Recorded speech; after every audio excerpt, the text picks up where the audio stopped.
to Consulting Conversations with Kris and Katie. I am Katie, founder of Elevate Online, joined by Kris, founder of Evergreen Leadership, and together we created Leap to help others start and grow their consulting businesses swiftly, smartly, and with support. Today we are talking about perfectionism and specifically how perfectionism can slow consultants down and trip them up in general. So Kris, why don't you get us started by explaining what perfectionism is and how it is that it can actually slow people down? So perfectionism is when you take being excellent to the extreme. Like you're afraid to do something or take the next step or release something out in the world until it's perfect, and you keep polishing and polishing. So it becomes, it's not the opposite of being sloppy or not very good. It's like excellence taken to the hundredth degree. Mm-hmm. So obviously, what happens when you're in that perfectionism, it's often rooted out of a fear of not being enough, a fear of taking that next step. And so when you find that you're in this cycle of perfectionism, oftentimes the traps are you get stuck there, you're afraid to take a risk, you keep putting things off, or you keep beating yourself up. You keep comparing yourself to others instead of appreciating where you are and owning what you can do. So it tends to be real circular, and it tends to be kind of you're spinning your wheels and you're wasting a lot of time, right? Either let it go, do it your best, and then let it go and see what it's going to be, rather than continuing to polish and polish and polish and polish until it's worn down to nothing. Yeah, so you just kind of started to give one of the tips for what people can do if they fall prey, but I know I've been in that space before where it does feel like something that I want to put out into the world, I just keep messing with essentially before doing it. And you feel kind of that inner resistance. So what is it that people can do to get through it, to break the cycle of perfectionism and to actually put whatever it is that they want to create out into the world?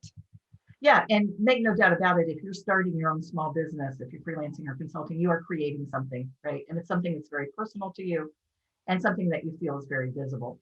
So one thing that you can do, and I've got lots of ideas and we share them at Leap, but let me just focus in on two. One is to reframe failing. Sometimes we do it because we're afraid we're going to make a mistake or make a misstep or fail. It's just reframing it as a learning step. Face it, we're all going to fail at something. Not everything is going to go perfectly. So there's a little bit of just getting over yourself and saying failure is a part of the process and allowing yourself, and you probably aren't going to have colossal failures. You'll have a few missteps, you'll learn a lot, but just reframing failure is just a step in the journey and a natural part of the process. The second is you can start, if you're really paralyzed by perfectionism, is to start to just take some small risk. Instead of flinging yourself out there or your idea out there, maybe you want to write. So maybe you write a guest blog post instead of a book, right?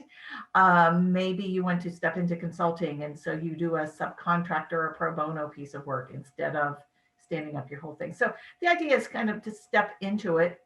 You look around and you realize it didn't kill you. You might have made a few missteps. You might have been less than perfect. And nobody really noticed, because at the end of the day, that's the thing, is when we're in this trap of perfectionism, we think all eyes are on us. And the more we realize that people are more self-absorbed than that, and they're not either going to notice what you did wrong, or they're not going to care, or they're not going to remember, it gives you the permission to go do those things you really want to do.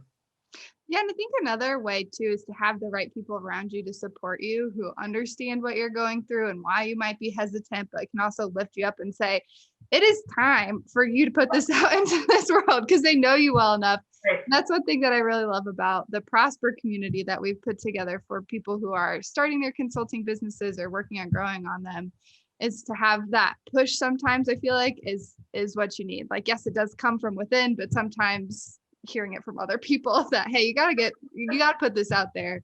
You said you would do it. Now it's time to. That can be pretty helpful too. So well, the other thing that happens in the Prosper community is if you're really worried about something, because you want to be good, you don't want to, put stuff out in the world that's messy. But if you have questions, it's a great place to get them answered, so you can get ahead of those things. So lots of good reasons to be a part of the Prosper community.